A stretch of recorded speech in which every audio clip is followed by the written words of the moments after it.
Alhamdulillah wassalatu wassalamu ala rasulillah nabiyina Muhammadin wa alihi wa sahbihi wa man walah.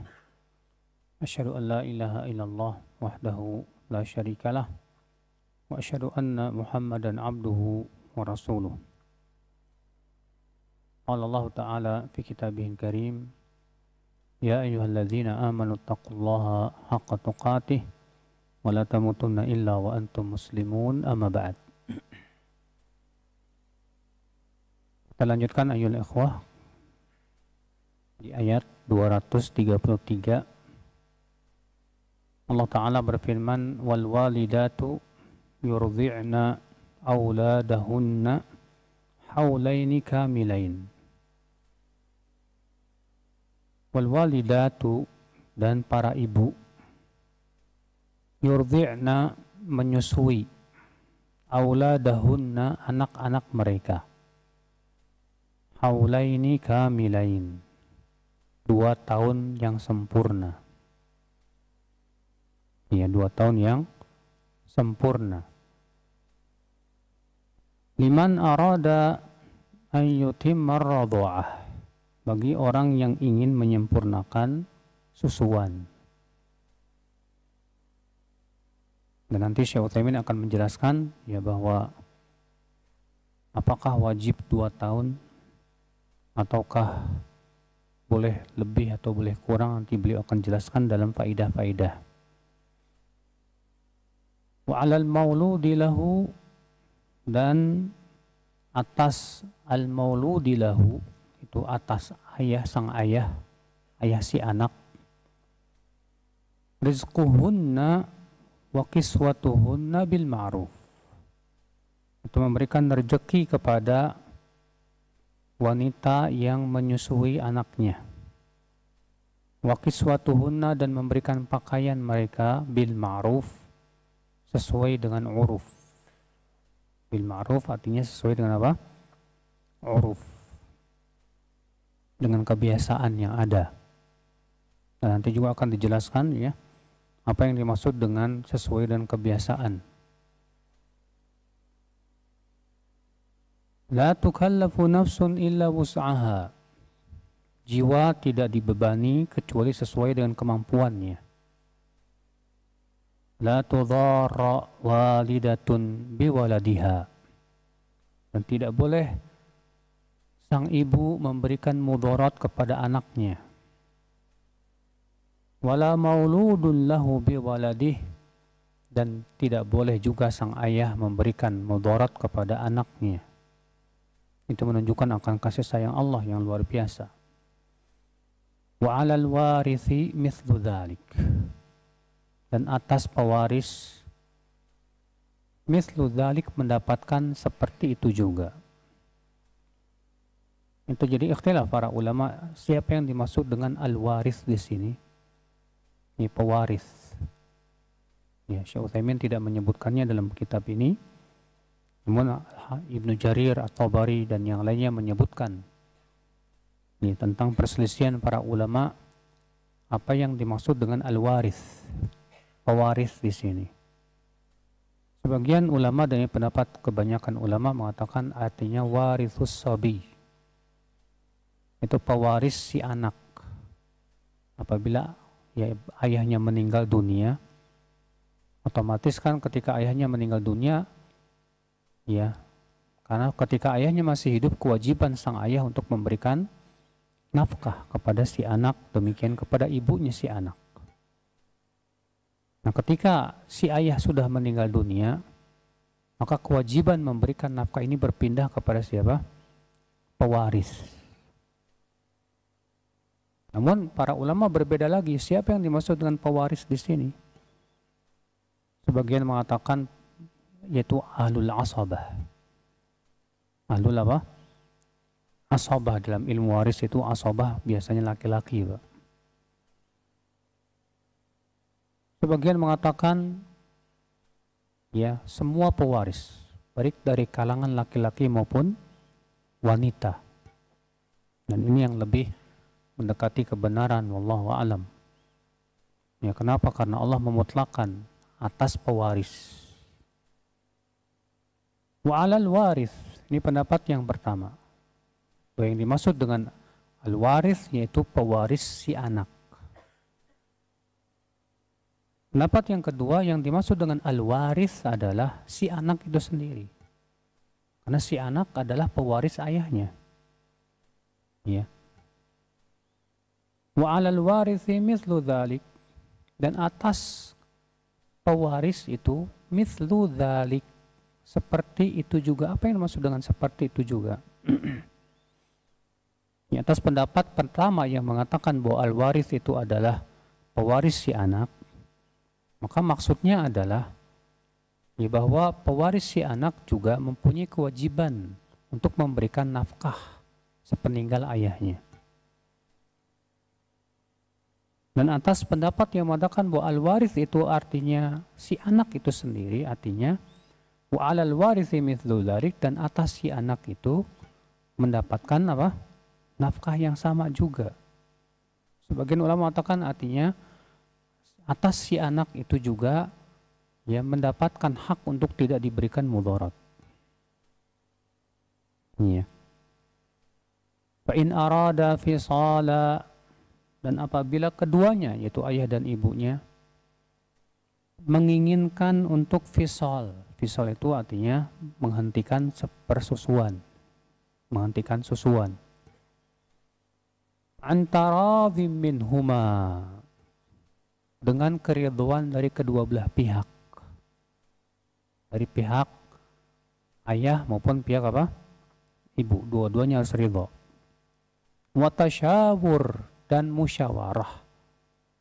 Berarti bukan hanya sebatas ridho, tapi juga harus apa? Ada musyawarah.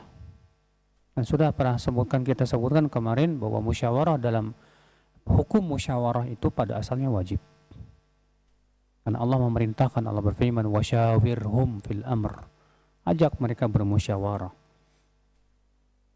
Fa in arada fisalan an taradhim minhuma wa tasyawurin fala junaha alaihima, apabila keduanya ingin menghentikan susuan ya dengan keridhaan dari kedua belah pihak dan musyawarah, maka tidak ada dosa atas keduanya.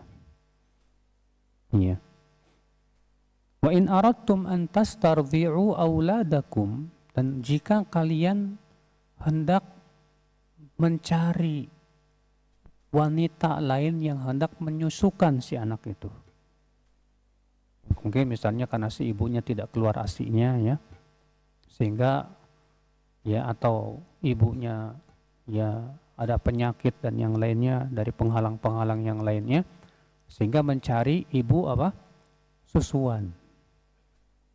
Wa in aradtum an tastardi'u auladakum fala junaha alaikum, itu pun tidak dosa atas kalian, nggak masalah, silahkan ya untuk mencari wanita lain yang akan menyusui siapa?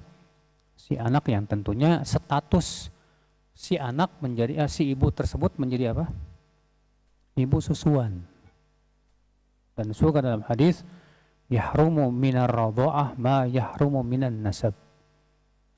Susuan itu mengharamkannya sama dengan nasab. Sama dengan apa? Nasab, tidak ada bedanya.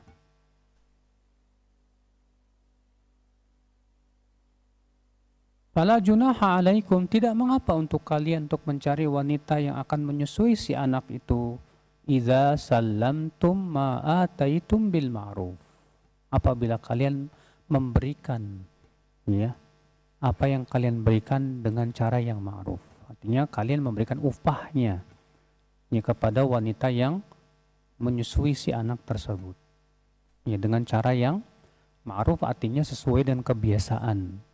Artinya kalau di masyarakat ada kebiasaan berapa upahnya, ya sesuai dengan ya kebiasaan yang ada, uruf. Wattaqullah, dan bertakwalah kalian kepada Allah. Wa'lamu, dan ketahuilah, annallaha bima ta'maluna basir, bahwasannya sesungguhnya Allah melihat perbuatan kalian tersebut. Ya. Jadi kalau Allah melihat artinya apa, Pak? Artinya kalian jangan macam-macam. Ingat, Allah lihat kamu dan Allah mampu untuk memberikan balasan kepada kamu. Ya. Baik, dari ayat ini kita ambil faidah, kemarin sudah kita ambil faidah yang pertama, yaitu wujubul irdha 'alal Ya, seorang ibu wajib menyusui anaknya, wajib itu hukumnya. Kalau enggak dosa dia. Dan sudah kita sebutkan kemarin hadis yang mengancam seorang wanita yang tidak memberikan ASInya kepada anaknya. Bahwa Nabi SAW melihat, diperlihatkan oleh Allah seorang wanita yang payudaranya dipatuki oleh ular yang berbisa. Kemudian ketika Nabi bertanya kepada para malaikat yang membawanya, siapa dia? Kata malaikat itu, dia wanita yang tidak mau memberi ASInya kepada anaknya. Itu menunjukkan ya bahwa seorang ibu wajib menyusui apa? Anaknya. Ya. Faminha, faidah yang kedua, anna Allah azza wa jalla arhamu bi khalqihi minal walidati bi waladiha. Bahwasanya Allah Subhanahu wa taala sangat sayang kepada hamba-hambanya, melebihi kasih sayang ibu kepada anaknya. Li'annahu amaraha an turdi' ma'a anna fitrataha wa majubilat alaihi tastalzimul irda'. Kenapa? Karena Allah menyuruh para ibu dan mewajibkan para ibu untuk apa? Menyusui. Walaupun sebetulnya secara fitrah pun seorang ibu biasanya menyusui. Tapi ketika Allah jadikan sebuah hukum sebagai sebuah kewajiban, itu menunjukkan akan kasih sayang seorang apa? Kasih sayang Allah Subhanahu wa taala kepada siapa? Kepada hamba-hambanya, akhul Islam, azani Allah wa iyyakum. Aminha, faidah selanjutnya. Anna radha'at tam yakunu haulaini kamilain. Bahwa susuan yang sempurna itu adalah 2 tahun. Susuan yang sempurna itu apa? 2 tahun. Sebagaimana Allah berfirman haulaini kamilain, 2 tahun yang sempurna. Faedah yang keempat, wa minha tauqidul lafzi liyantafiya ihtimalun naqsi. Itu taukid. Apa taukid itu? Penekanan terhadap lafaz. Apa fungsi penekanan itu, Pak? Itu untuk meniadakan keraguan atau adanya kemungkinan. Ya. Adanya kemungkinan sesuatu yang kurang. Maka ketika Allah mengatakan haulaini kamilaini, 2 tahun yang sempurna, maka kata-kata sempurna ini meniadakan pengurangan. Ya. Aminah, faidah yang kelima, annahu yanbaghi isti'faful mukhatab bima yaqtadhi atfahu ala syai'. Bahwasanya hendaknya ya kita berusaha untuk mengambil hati orang yang sedang diajak bicara dengan sesuatu ya di mana bima yaqtadhi atfahu ala syai', yang mengharuskan atau berkonsekuensi dia menjadi merasa sayang dengannya. Kenapa? Karena Allah mengatakan begini, ya, yurdi'na auladahunna, dan hendaklah para ibu yurdi'na, menyusui, auladahunna, anak-anak mereka. Kata-kata anak-anak mereka ya memberikan kesan apa, Pak? Mengingatkan bahwa itu anakmu loh. Kamu seharusnya sayang sama dia. Karena dia itu anakmu yang kamu sudah 9 bulan ya mengandungnya. Karena itu anakmu, maka konsekuensinya kamu sebagai seorang orang tua hendaknya kamu sayang kepada dia. Aminha, faidah yang keenam, annahu yajuzu naqsu 'anil haulain. Bahwasanya boleh ya menyusui kurang dari 2 bulan. 2 bulan lagi, 2 tahun maaf. Boleh ya menyusui kurang dari 2 tahun. Tapi syaratnya 2. Ya. Boleh menyusui kurang dari 2 tahun, tapi syaratnya apa? 2. Syarat yang pertama apa? Adanya saling ridho. Syarat yang kedua apa? Musyawarah. Ya, makanya kata beliau, lakin dzalika bitasyawur wat taradhi. Akan tetapi itu semua harus setelah musyawarah dan saling ridho. Tidak boleh misalnya seorang suami ya memaksakan kehendaknya, udah ya pokoknya kamu susui cukup 6 bulan aja, saya nggak mau ngasih duit lebih dari itu. Haram. Kenapa? Karena seperti ini tidak ada musyawarah namanya, dan memaksakan apa? Kehendak. Maka harus ada musyawarah dan harus ada ridho dari kedua apa? Kedua belah pihak. Subhanallah, ini menunjukkan ya bahwa syariat Allah ini luar biasa sekali ya akhwal Islam. Untuk kemaslahatan siapa, Pak? Untuk kemaslahatan si anak. Demi kemaslahatan si anak tersebut, subhanallah.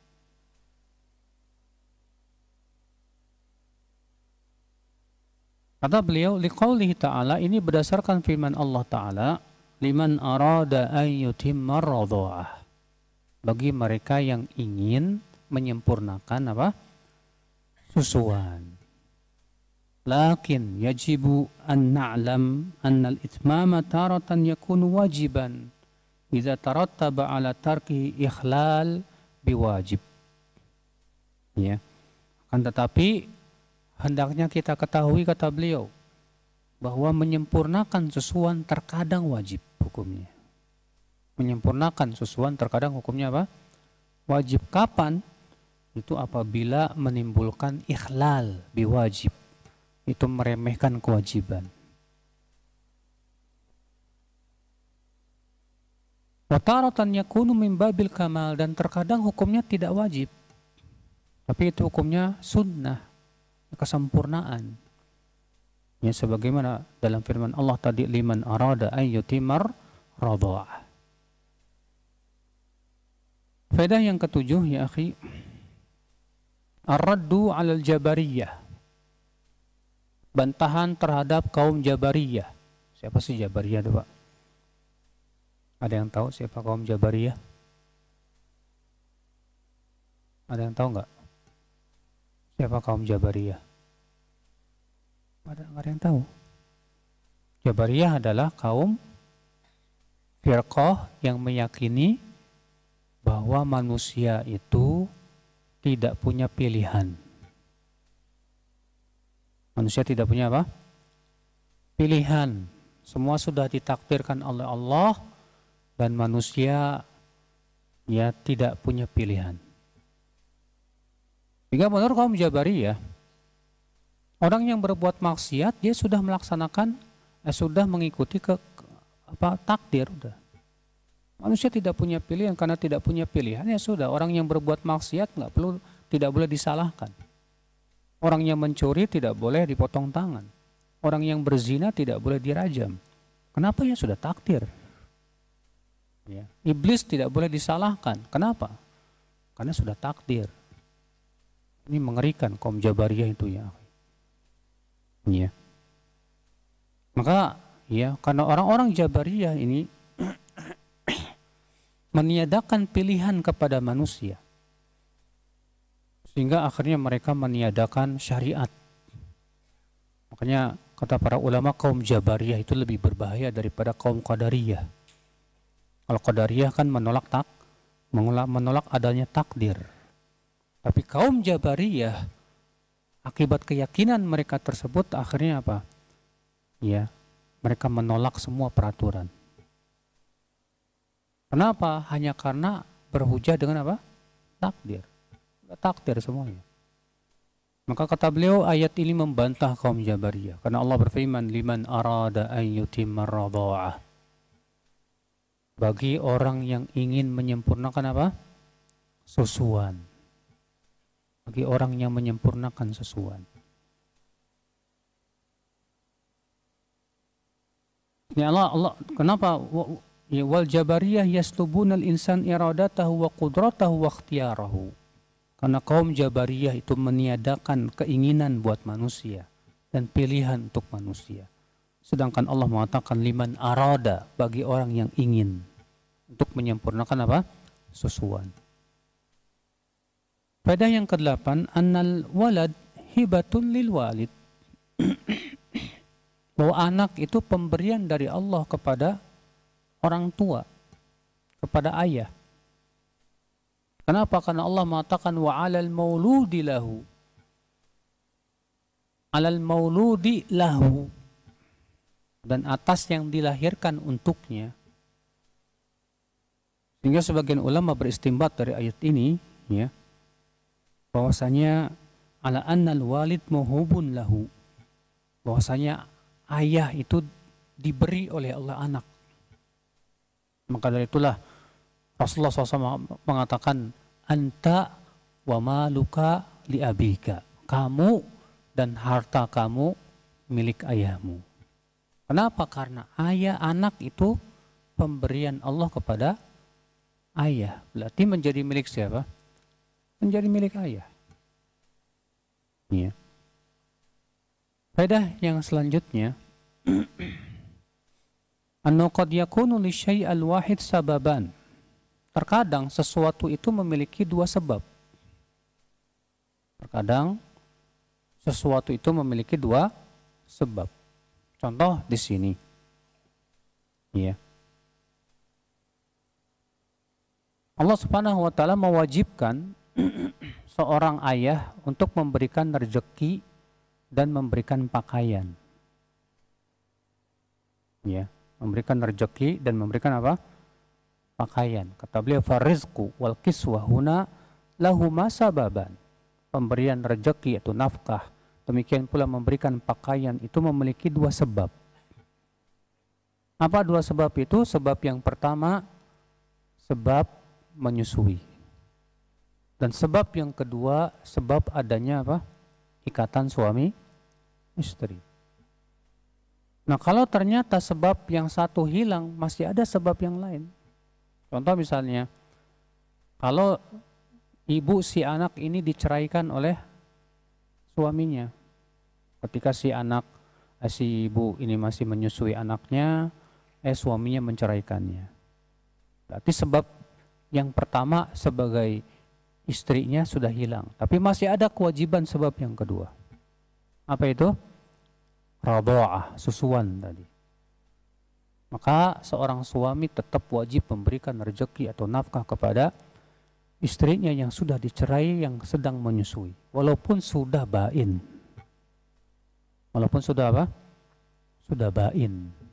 Ya, sudah saya jelaskan waktu kemarin ya tentang masalah talak bain sugro dan talak bain apa? Kubro. Faedah yang ke-10 wa min fawaidil ayah i'tibarul urf bainan nas. I'tibarul urf yaitu uruf. Apa sih uruf itu, Pak? Uruf itu artinya kebiasaan masyarakat ya. Itu jadi patokan. Dijadikan patokan. Kapan sih, Pak, uruf itu dijadikan patokan dalam Islam, Pak? Adat istiadat bisa jadikan patokan dalam Islam apabila tidak ada batasannya dalam syariat. Apabila tidak ada batasannya dalam apa? Syariat. Iya. Nah, contohnya di sini ya Allah Subhanahu wa taala menyebutkan bahwa kewajiban seorang suami adalah memberikan nafkah kepada siapa?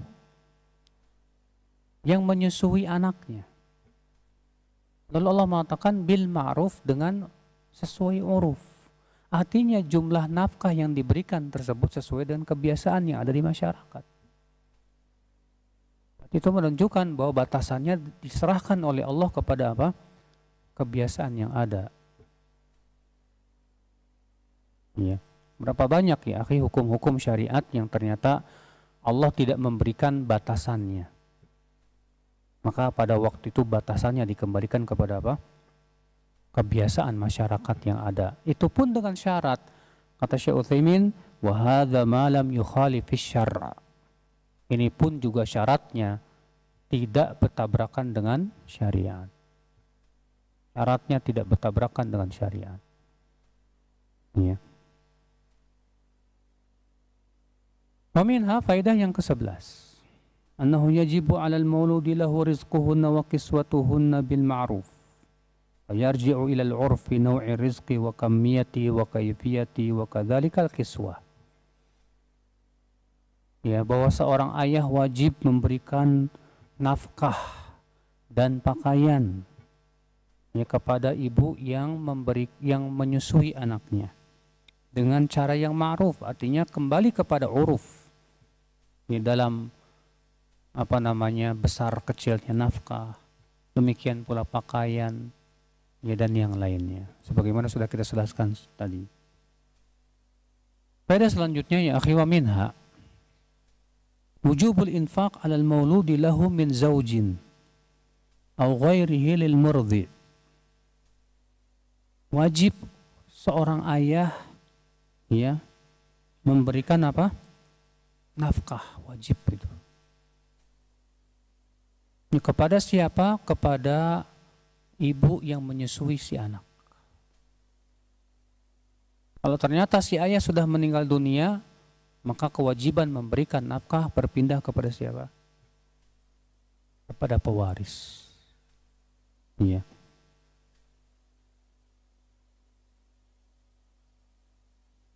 Faedah selanjutnya ya akhal Islam, annal mu'tabar haluz zaujah la haluz zauj.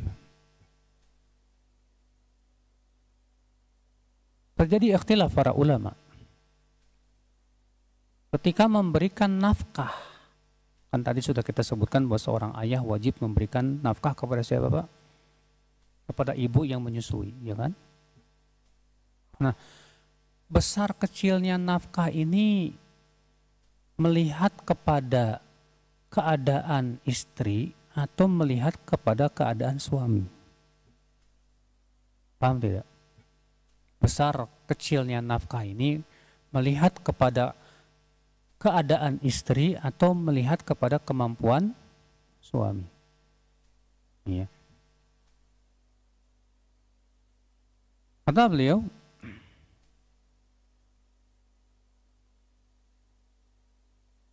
sebagian ulama berpendapat bahwa yang dilihat itu adalah keadaan istri.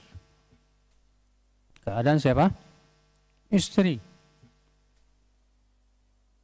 Maka kalau ternyata istri tersebut orang kaya, maka harus diberikan nafkah sesuai dengan kekayaannya.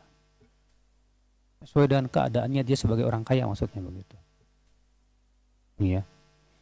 Nah, ini pendapat sebagian ulama. Sementara sebagian ulama lagi mengatakan bahwa yang dilihat adalah keadaan suami, kemampuan siapa? Suami, sesuai dengan perekonomian suami. Kalau ekonominya bagus, maka dia hendaklah memberikan rezeki yang sesuai dengan perekonomiannya. Kalau perekonomiannya susah, ya sudah sesuai dengan kemampuannya. Sebagaimana Allah berfirman, liyunfiq dzu sa'atin min sa'atihi. Hendaklah orang yang diberikan keluasan rezeki memberikan infak sesuai dengan keluasan rezekinya. Waman qudira alaihi rizquhu falyunfiq mimma atahu Allah. Dan siapa yang sempit rezekinya, hendaklah ia memberikan infak sesuai dengan keadaannya. Ya. La yukallifullahu nafsan illa wus'aha. Allah tidak membebani jiwa kecuali sesuai apa? Sesuai dengan kemampuannya. Dan inilah kata beliau yang rajih. Kata beliau rajih annal mu'tabar haluz zauj. Bahwa yang dilihat itu keadaan ekonomi siapa? Suami. Iya. Dan ini pendapat mazhab Imam Syafi'i. Amin fawaidul ayah, faedah selanjutnya yang ke-14. Anna Allah azza wa jal la yukallifu nafsan illa ma la yukallifu nafsan ma la tutiqu. bahwasanya Allah tidak akan membebani ya jiwa sesuatu yang tidak mampu ia lakukan. Sesuatu yang tidak mampu dilakukan itu tidak akan Allah bebankan kepada kita. Makanya semua beban syariat itu semua kita mampu melakukannya.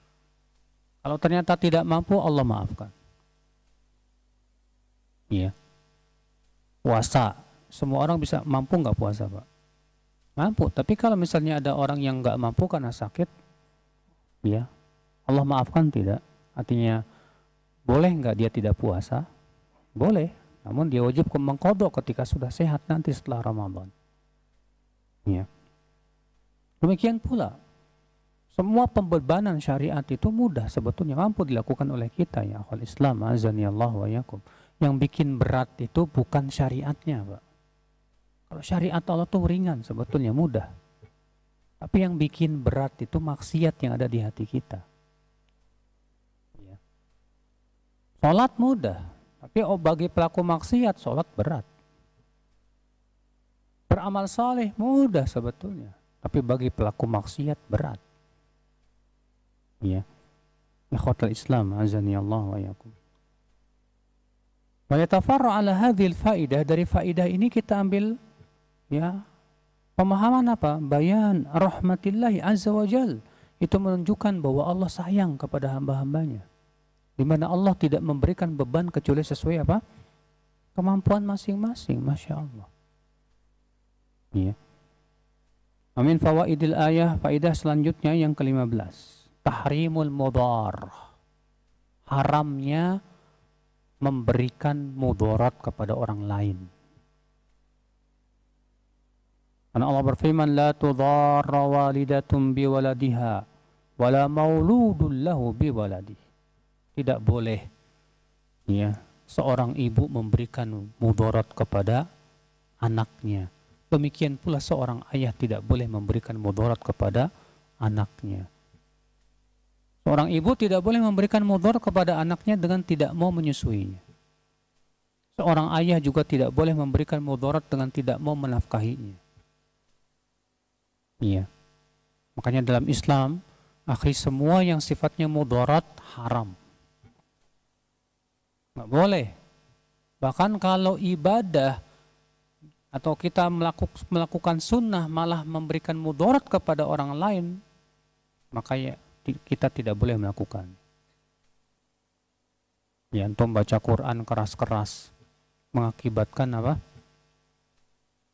Orang keganggu sama bacaan antum.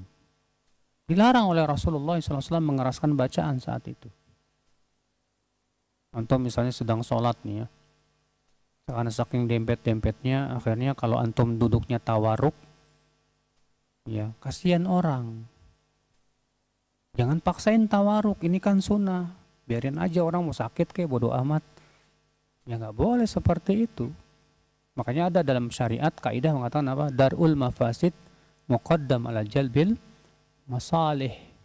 Menghindari atau meninggalkan mafsadah lebih didahulukan daripada mendatangkan apa? Maslahat. Ya. Maka semua yang sifatnya mudarat wajib ditinggalkan. Tapi kalau misalnya ada dalam suatu perkara ada padanya mudarat, tapi di situ ada juga maslahat, apa yang kita lakukan, Pak? Maka kita pertimbangkan mana yang lebih besar. Kalau lebih besar maslahatnya daripada mudaratnya nggak masalah. Tapi kalau lebih besar mudaratnya daripada maslahatnya, tidak boleh. Kalau 50-50 seimbang gimana dong? Yang lebih baik kita tawakuf dulu. Jangan dilakukan dulu. Ya. Karena masalahnya ini seimbang antara maslahat dan mudaratnya. Faedah selanjutnya, wa minha kata Syekh Utsaimin rahimahullah, wujubun nafaqah lil mauludi 'alal warith. Wajibnya pewaris memberikan nafkah kepada sang anak ya ketika si ayah sudah meninggal dunia. Dan Allah mengatakan wa 'alal warithi mithlu dzalik. Dan atas pewaris juga sama kewajibannya. Di atas pendapat yang mengatakan bahwa al-waris yang dimaksud di sini yaitu warithus sabi. Itu pewaris si anak. Faedah selanjutnya minha annahu yajuzu lil an ya an taftamal walad qabla tamamil haulain. Boleh seorang ibu untuk ya menghentikan susuan sebelum sempurna 2 tahun. Tapi tadi dengan syarat, Pak. Apa syaratnya tadi? Yang pertama, keridhaan dari kedua belah pihak, suami dan istri. Yang kedua apa? Musyawarah. Ya, nggak boleh misalnya karena si ibunya udah capek, udah lama saya udah capek yang nyusuin terus. Iya. Sementara suaminya nggak ridho. Tidak boleh. Wajib dia sabar. Faedah selanjutnya ya akhal Islam wa minha inayatullah azza wa jalla birradh. Ya, li'annahu lam yubih fitamahum qabla al-haulain. Perhatian Allah Subhanahu wa taala kepada anak yang disusui. Karena Allah tidak membolehkan menghentikan susuan sebelum 2 tahun kecuali setelah adanya saling ridho dan musyawarah. Faedah selanjutnya annahu la yakfil muradah baina zawjaini fil fitam. Tidak cukup sebatas saling ridho saja. Namun harus ada musyawarah. Harus ada apa? Musyawarah. Faminha jawazu istirda'il insan li waladihi al-muradi'.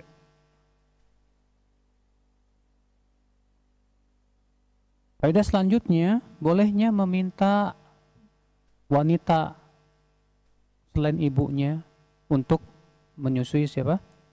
Anaknya. Namun tentunya sudah kita sebutkan ya akhwal Islam, apabila si ayah memberikan nafkah kepada siapa? Ya kepada si ibu yang menyusui tersebut. Ya, membayar upahnya. Faedah selanjutnya min fawaidil ayah annahu yajibu 'alal insan taslimul 'iwad bil ma'ruf. Biduni mumatalah wa biduni naqs. Wajib seorang manusia, seorang ayah memberi upah sesuai dengan kebiasaan uruf. Dan tidak boleh menunda-nunda dan tidak boleh mengurang-urangi. Kalau misalnya kesepakatannya ya bahwa upah itu diberikan setiap sebulan sekali. Misalnya setiap tanggal 1. Nggak boleh ditunda-tunda. Nanti ya tanggal 2, nanti ya tanggal 3, nggak boleh. Dalam Islam Pak, memberikan upah itu tidak boleh menunda. Bahkan Rasulullah SAW menyuruh untuk memberi upah sebelum keringatnya apa? Kering.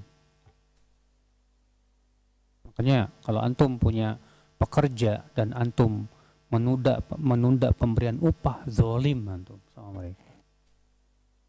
Ya, dan tidak boleh mengurang-urangi. Hatta sepeser nggak boleh.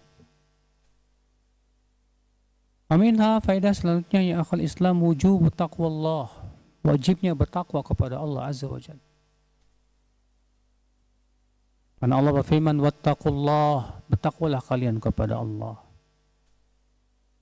Aminha wujubul iman bi asma'illah.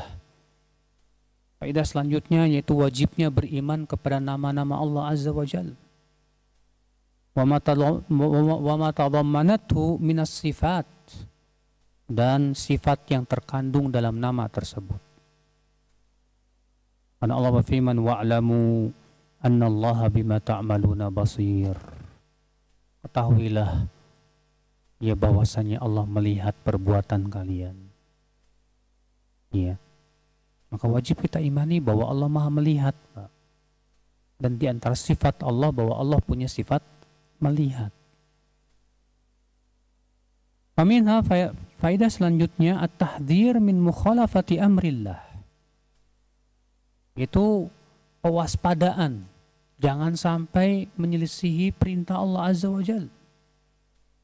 Karena Allah di sini mengancam, Wattaqullah, bertakwalah kalian kepada Allah dan ketahuilah sesungguhnya Allah melihat perbuatan kalian.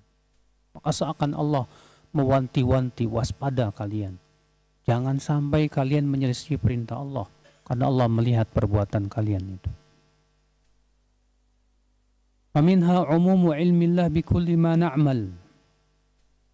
Faedah selanjutnya ya, bahwa ilmu Allah itu mencakup segala sesuatu. Semua yang kita lakukan dan perbuat Allah tahu.